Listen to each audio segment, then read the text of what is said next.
control at the beginning as the client, you're definitely not, but what you are doing is balancing everybody's input.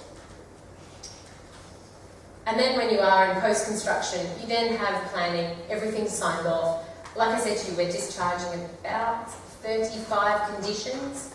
So things like external signage. Yes, we gave them a bit of an overview of what we wanted with external signage, but actually for us to get any signage on the building, we have to go back to them with exact approvals of what we want.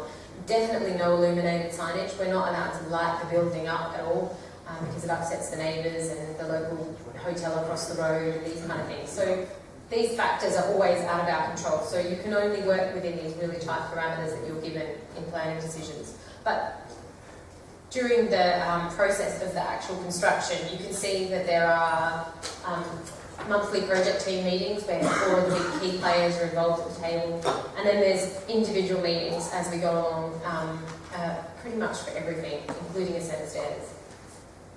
And then site work, so that this is where we really make all of the on-the-ground decisions. But the decisions that are made down here are set up by this group up here. I won't go through the plans of the building. You can go and have a look at the website. There's a set of plans on the website. I'll give you an overview of the ground floor. This is Stockwell Street here in the street front. There is a walkway. It used to be referred to as King William Passage, but that sounds really dicey. So we're going to call it University Way, much to your delight, not having to walk up someone's passage.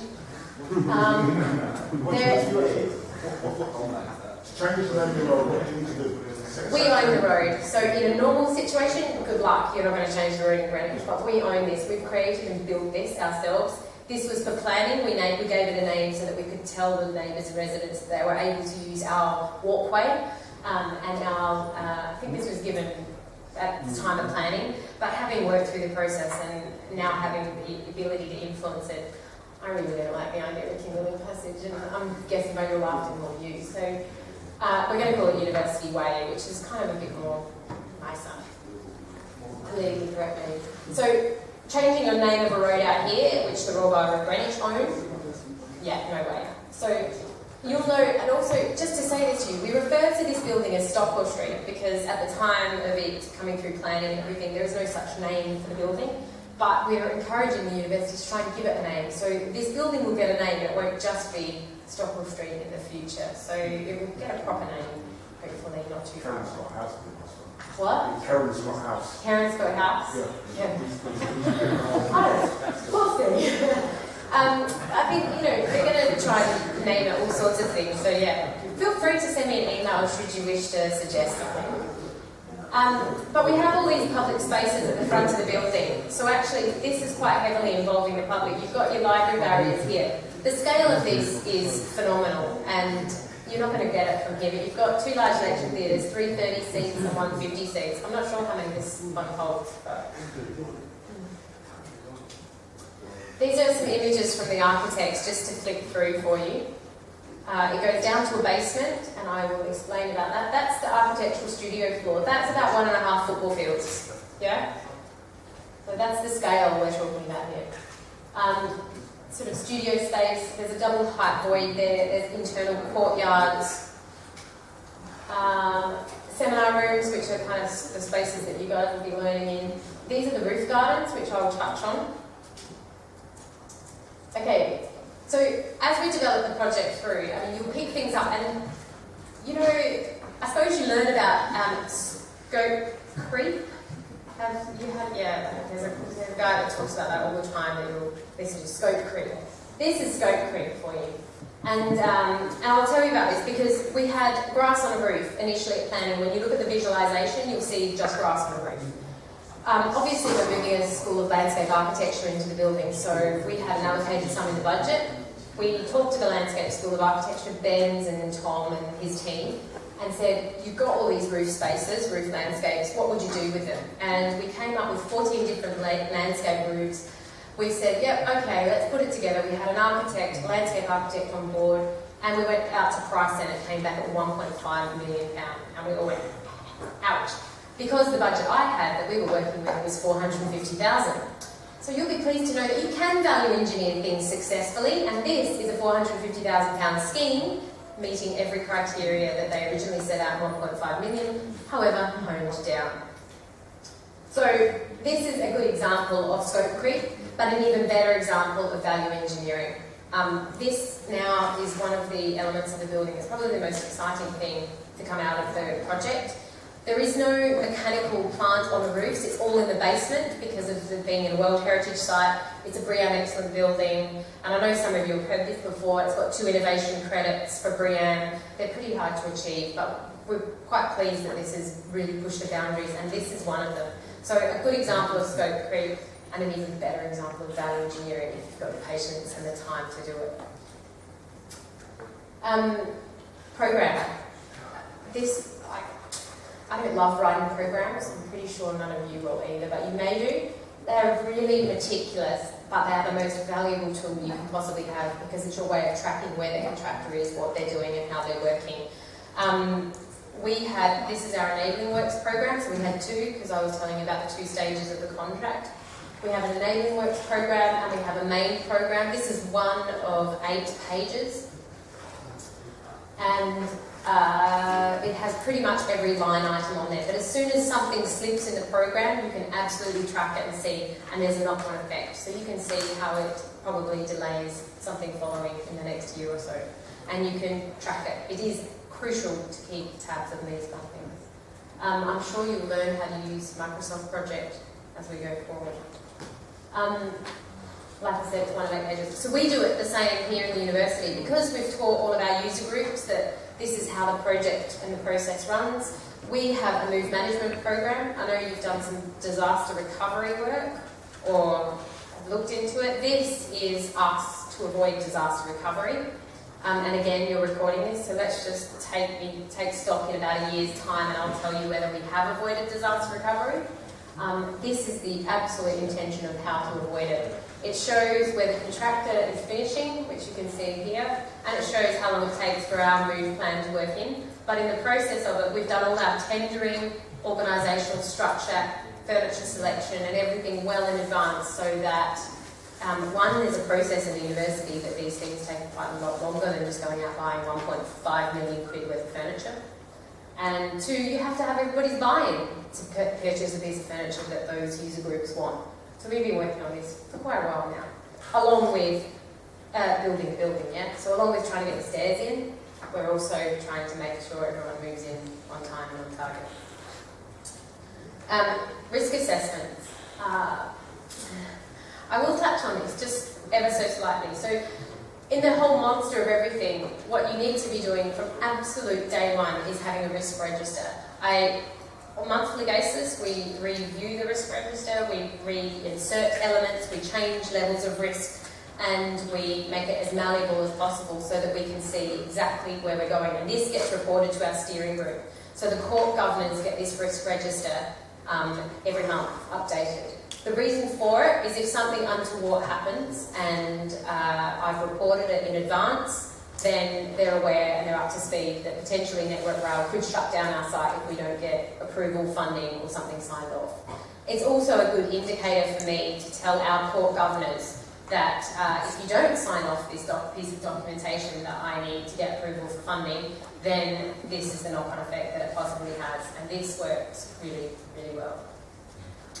Not that they're ever in that position, they're fully aware of what's going on, and they've been a really good support for the university and been kept in touch about the whole project as they've gone through, which is great because you need that level of hierarchical support. And these are a series of risks. You can see that they go on.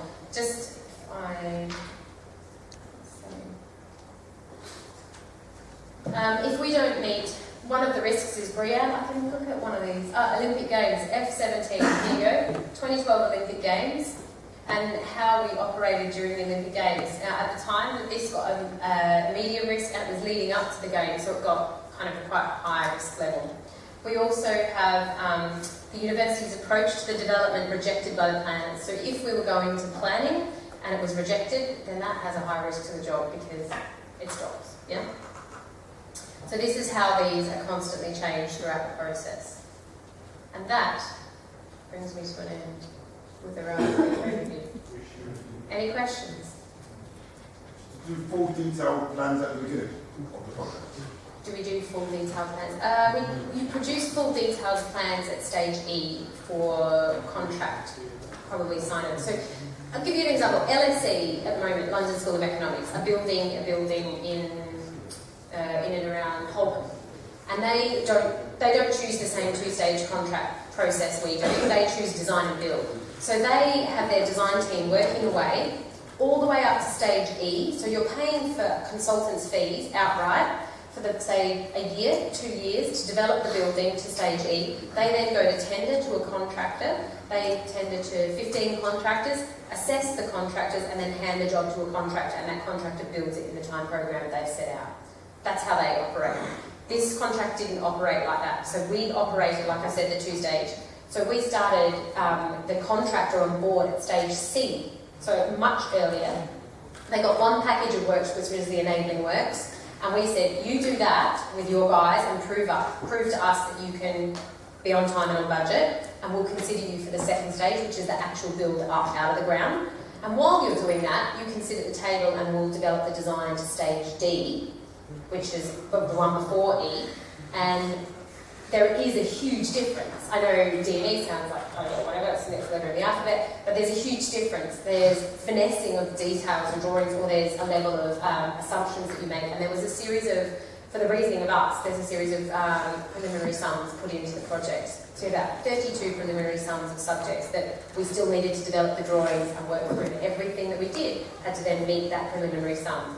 So we've tracked the whole way through the design as it's developed. So we didn't have it like LSE do, straight off, hand over. We've worked to achieve it the whole way through, and now you need to have a good relationship with your team and your contractor, because if anything comes out of that, it's making sure everyone's personalities are meshed, and that is not easy when you've got 60 groups of consultants.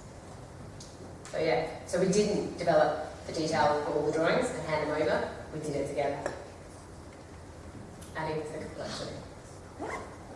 But I think, if I'm right about saying it, adding to the quality, because we were trying to maintain that quality the whole way through, and we also made sure that everything was on budget, albeit the stairs are a good example of one of these elements we're going to have to compromise.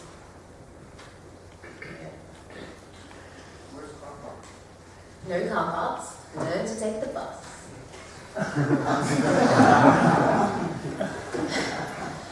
150 cycle spaces with showers in the basement. Tempting?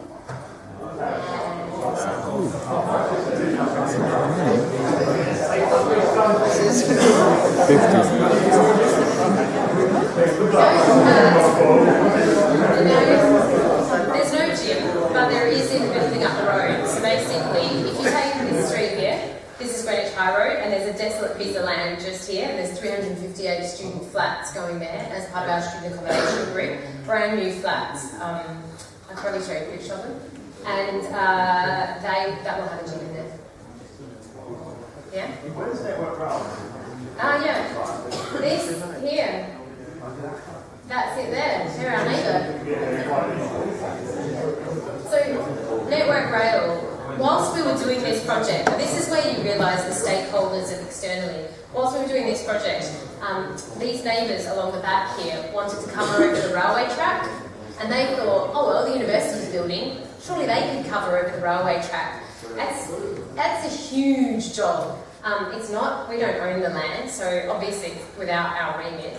But there's this sort of horrible, ugly element here at the front of the building, and at the moment there's sort of these circular round concrete things with plants in it.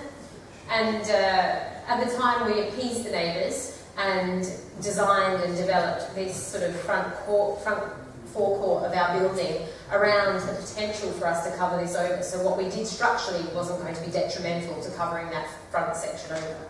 And until Network Rail allow it to be covered over, because it's their land, then nothing can happen. But what we did was, again, a scope change, and realised that this was part of the neighbours' wishes, and we had to consider and take that on board. So we said to them, okay, we'll do that, and we had our structural engineer look at a way of covering over the railway, pricing it up, and then making sure that whatever we did wasn't going to be detrimental to that. And we did that as part of the, this is kind of things that just crop up when you're building. Someone can say, this is what I think, and you have to then factor that in. But you have to factor it in so that you don't lose your program. so that it's not a major scope creep. It changes the context to your brief, and you have to factor it in so that you are appeasing everybody around you by giving them a part of what they want, but with obviously the complications outlined clearly. I think the greatest skill I possibly could suggest you make sure you have is negotiating. Like, it doesn't matter what you do in this job, everything is negotiating. So what's going to happen with this area? Avery Hill, yeah. I did.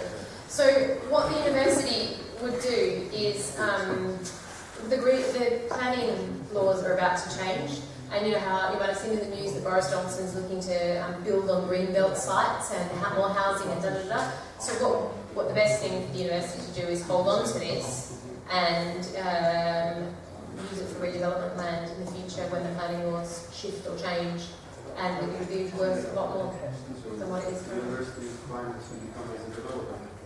Well, we are, that's what I do. I mean, we are to ourselves, but we would sell the land on. You would get someone like Cathedral Group to do it, and that's their expertise. Don't try and take on anything that's not your expertise. In-house, we could do this kind of thing to this extent and build for ourselves, which we do in our estate department, but we wouldn't be developers for outside the university. The real building mansion will not be disturbed. Sorry? The real building mansion, the old mansion will not be disturbed. No, because it's heritage listed, so that element doesn't matter who takes it on or how it's sold off. It's heritage listed. That's again where those stakeholders have more of a say in the situation than you do. So you have to take that on board. So any developer buying the land would know these elements are untouchable. Yeah. Or you have to work them into your development scheme. Just on the contract, it's 2 phases. Yeah. Consider the initial phase, so the contract's coming cheap. I know with 2 phases, contracts like front load and be cheap early on. Yeah. Up the price in prelims or through variations. Yeah, but when you write the contract really well, the premiums stay the same the whole way through. Yeah. Make sure you write your contracts really well. Make sure you have a well-written contract. This is crucial because the ethos to which it makes it easy to operate. When there's grey areas, there's always a dispute. And of course, the contractor is going to say to you, well, I'm entitled to that, and you're going to say, well, I'm entitled to that. And when there's a grey area, you spend more money on lawyers sorting out your grey area than you will on building your building. So we have a very tight contract, and for a 2-stage tender, the prelims that they set out in the initial enabling works had to be the same prelims as the main contract works.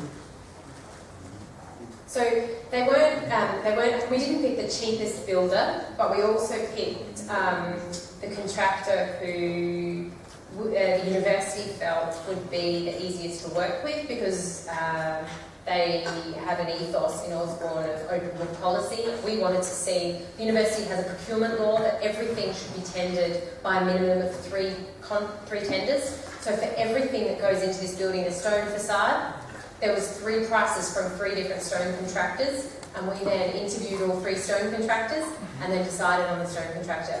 And that is all the way down to the PV panels. There were 3 prices for the setup of the PV panels on the roof, and we selected one of their prices and moved forward with that. We were able to value engineer elements as we went along when the prices came back and make sure that they knew what they were pricing, how they priced it, and how it would coordinate into the works. So it's not your average job by any means. But for Osborne, they knew that if they wanted the job, they had to produce 3 prices for everything. And that's the procurement laws that the university were working to. So we can track that they can't just chuck in a silly price and we've got nowhere to go. Because we were then able to take it with our QSs, go outside, and our QS could get a price and say, look, you've given me this one, which is up there. I give you this one, which is reasonable. We want that guy to do the job. And that's the process we wrote into the contract. And it was one agreement. So we're kind of keeping the contractor in tow the whole way through, much to their delight. But I think if you're looking at the future of the construction industry, you've got to be open book to some extent because you're all trained and intelligent beings. You're going to walk out and know, you might not have experience in something, but you'll know how to find it and get it. And I think you'll be able to ask consultants, you'll be able to ask advice, you'll be able to ask around. I mean, you can Google it for God's sake these days. So the contractor can't pull one over you. And yeah, I mean, Osborne are pretty good. They're not trying to, you know, be Swifties and do anything untoward. Yeah. Anything else? No? Pretty cool? Yeah? Yeah. I've got a question if he hasn't. It's just, yeah, he's cool. No, I don't have any more questions. She does. Yeah, Chrissy? From an end user perspective, obviously I totally take on board everything you've said in a construction sense. Even the bit where I said cock it up?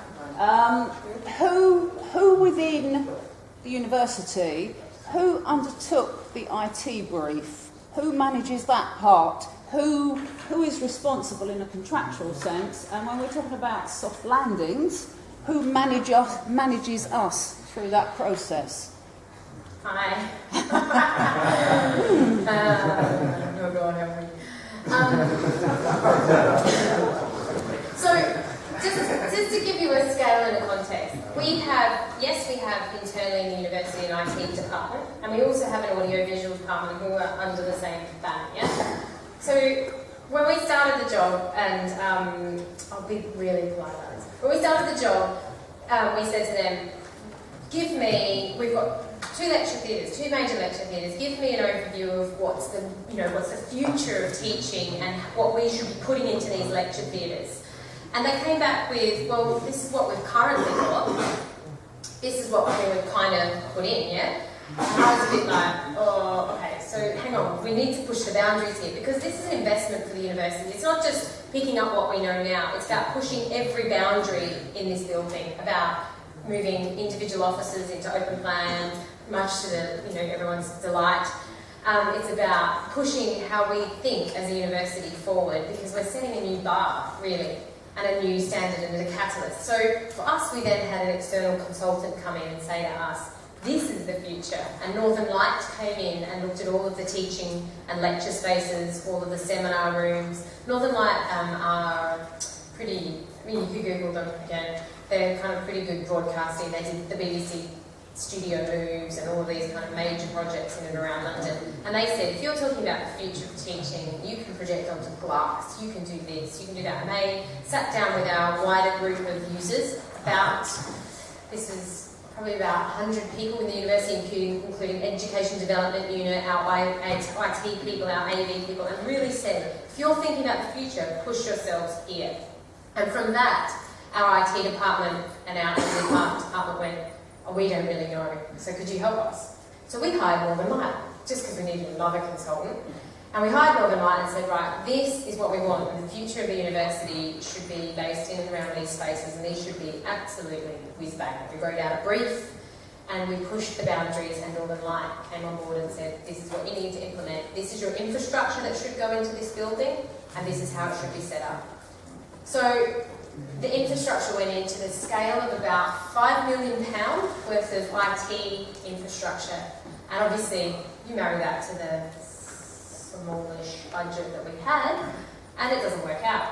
So what did we do? With the day one, you're going to move in and you're going to need a day one scheme, but then in the future, you're going to need capacity to increase your IT as fast as technology moves. So we made sure that all of the cabling conduits, all of the risers, all the ductwork could house that £5 million scheme on day one, and that in the future you have the ability to build in more capacity. So you just have to now rewire when you want more fibre.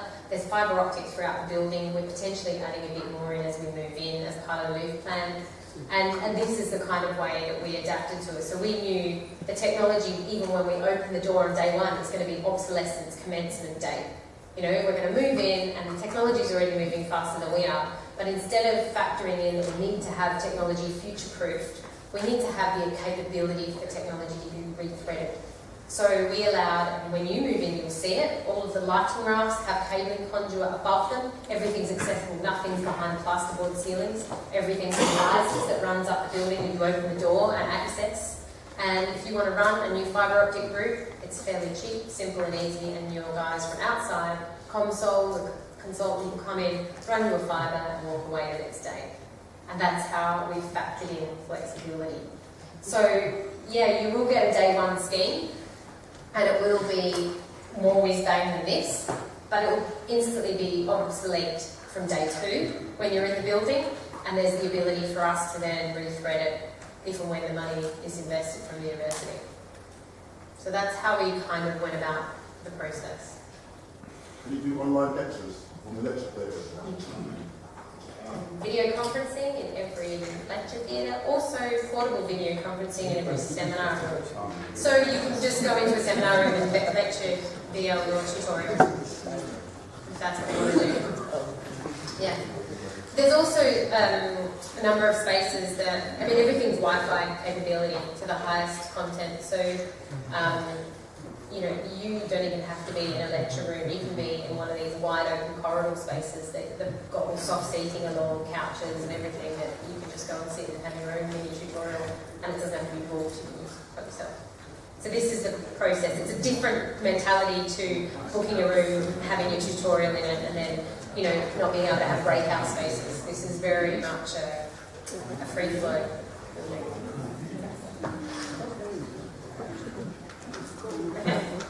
That was recorded, okay? Yeah. I know, I can see this going back and bite me. So you were saying that you can just study at home, essentially, without any planning? Well, is this the future of the, I mean, yeah, is this the future of the university? You'll have to test it out. Yeah, because there's no car parking, right? I don't know, there'll be a bit of both, I think. It could very well be the future of the way university is going. I must say, do you not feel that you get more from a one-to-one interaction now? Yeah. Maybe not. We'll see. And if technology moves forward, then the building has a capacity to allow for that, and it's all open and accessible, so you just shift and change it as easy as possible.